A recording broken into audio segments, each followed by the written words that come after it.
Ghosh commission Kaleshwaram విచారణలో ఎలాంటి తప్పిదాలు జరగలేదని రిపోర్టు వచ్చాక కూడా రేవంత్ సర్కార్ కక్ష సాధింపుగా సిబిఐ విచారణ కోరిందని మాజీ ఎఫ్డీసీ చైర్మన్ వంటేరు ప్రతాప్ రెడ్డి, రాష్ట్ర వైస్ ఎంపీపీల వర్కింగ్ ప్రెసిడెంట్ దేవి రవీందర్ పేర్కొన్నారు. సిద్దిపేట జిల్లా మర్కూక్ మండలంలోని కొండపోచమ్మ సాగర్ను బీఆర్ఎస్ శ్రేణులతో కలిసి సందర్శించారు. అనంతరం మాట్లాడారు. కాంగ్రెస్ పార్టీ అధిష్టానానికి దమ్ము, ధైర్యం ఉంటే 10 మంది ఎమ్మెల్యేలతో రాజీనామా చేయించి ప్రజాక్షేత్రంలో పోటీ చేసి మళ్లీ గెలవాలని సవాల్ విసిరారు. ఎమ్మెల్సీ కవితను అడ్డం పెట్టుకుని కేసీఆర్, హరీష్ రావులను ఇబ్బందులకు గురి చేస్తున్నారని మండిపడ్డారు. కాంగ్రెస్ ప్రభుత్వం ప్రతిపక్షంలో ఉండగా రేవంత్ రెడ్డి గారు కుట్ర చేసి మేడిగడ్డ వద్ద బాంబులు పెట్టి పిల్లలను కూల్చి జనరల్ ఎలక్షన్లలో దాన్ని బాగా ఎక్స్పోజ్ చేసి కాళేశ్వరము కూలింది అని, కాళేశ్వరం నష్టం చేసింది అని, 1,00,000 కోట్లు అవినీతి జరిగిందని నోటికి వచ్చినట్లు మాట్లాడి రేవంత్ రెడ్డి అధికారాన్ని చేజిక్కించుకున్నాడు. తెలంగాణ ప్రజల్ని నమ్మించి తెలంగాణ ప్రజల్ని వంచినటువంటి వ్యక్తి రేవంత్ రెడ్డి గారు. ఇలా తెలంగాణ రాష్ట్రంలో కాళేశ్వరం అంటే మొన్న హరీష్ రావు గారు ఇచ్చినటువంటి ప్రజెంటేషన్ రాష్ట్రంలో ఉండే ప్రతి తెలంగాణ బిడ్డ చూసిండు. కాళేశ్వరం ప్రాజెక్టు రిజర్వాయర్లు, పంప్ హౌస్లు, బ్యారేజీలు అన్నీ లైవ్లో ఉన్నాయి, ఇంటాక్ట్లో ఉన్నాయి, అన్నీ పనిచేస్తున్నాయి, పంపులు నడుస్తున్నాయి, రిజర్వాయర్లు నిండుతున్నాయి. ఇది కళ్ళకు కనిపించినట్టుగా, కళ్ళకు కట్టినట్టుగా రాష్ట్రం మొత్తం చూస్తూ ఉన్నారు.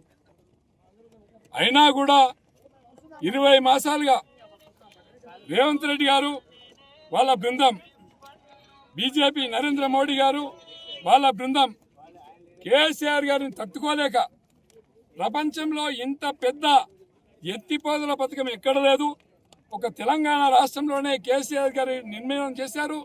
మరి అలాంటి వ్యక్తికి చెడ్డ పేరు ఎట్లా వస్తుంది? ఎట్లా ఆయనను నష్టం చేయాలి?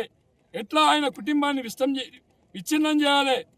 ఎట్లా ఆయన పార్టీని ప్రజలలో లేకుండా చేయాలని చెప్పి నరేంద్ర మోడీ గారితో చేతులు కలిపినటువంటి రేవంత్ రెడ్డి గారు ఘోష్ కమిషన్ వేసి, ఘోష్ కమిషన్లో అందరికీ నోటీసులు ఇచ్చి, అందరినీ పిలిచి, అందరినీ మాట్లాడి లాస్ట్కి వచ్చేసరికి అధికారులందరూ ఎవరైతే రేవంత్ రెడ్డి కొమ్మ కాస్తుండ్రో అలాంటి అధికారులను, ఈఎన్సీలను కానీ, సిఈలను కానీ, కొంతమంది ఈలను కానీ ఈ ప్రాజెక్టు నుంచి, ఈ ఘోష్ కమిషన్ నుండి పంపించి ఒక హరీష్ రావు గారిని, ఒక కేసీఆర్ గారిని ఇద్దరినే ఈ కేసులో ఇరికించే ప్రయత్నం, ఇది సిబిఐ కేసులో ఇరికించి వాళ్ళని పరువు నష్టం చేయాలన్నటువంటి ఆలోచనలో ఇలా రేవంత్ రెడ్డి గారి ప్రభుత్వం, మోడీ గారి ప్రభుత్వం పనిచేస్తూ ఉంది.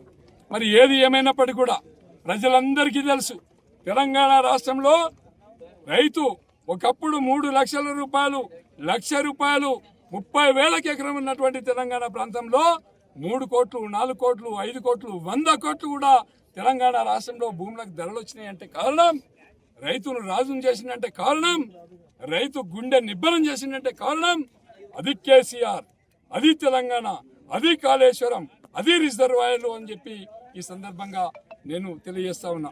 తెలంగాణ కేసీఆర్ గారి హయాంలో కాళేశ్వరం ప్రాజెక్టు నిర్మించి తెలంగాణ ప్రాంతానికి నీళ్లు అందించి రైతుల పక్షపాతిగా నిలిచినటువంటి కేసీఆర్ గారిని బదనాం చేయడానికి కాళేశ్వరం ప్రాజెక్టుపై ఏదో జరిగింది, అవినీతి జరిగిందని చెప్పి వీళ్ళు ప్రచారం చేస్తున్నటువంటి అధికారంలో ఉన్నటువంటి కాంగ్రెస్ పార్టీ ఏదైతే ఉందో దాన్ని పూర్తిగా మేము ఖండిస్తూ ఉన్నాం.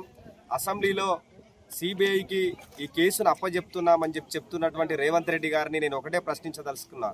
ఎందుకంటే కేంద్ర ప్రభుత్వం ఏదైతే ఉందో, కేంద్ర ప్రభుత్వము కాంగ్రెస్ పార్టీ నాయకులను సిబిఐ, సిఐడి ద్వారా లొంగ తీసుకునే ప్రయత్నం చేస్తుందని కేంద్రంలో ఉన్నటువంటి రాహుల్ గాంధీ గారు చెప్తా ఉన్నారు.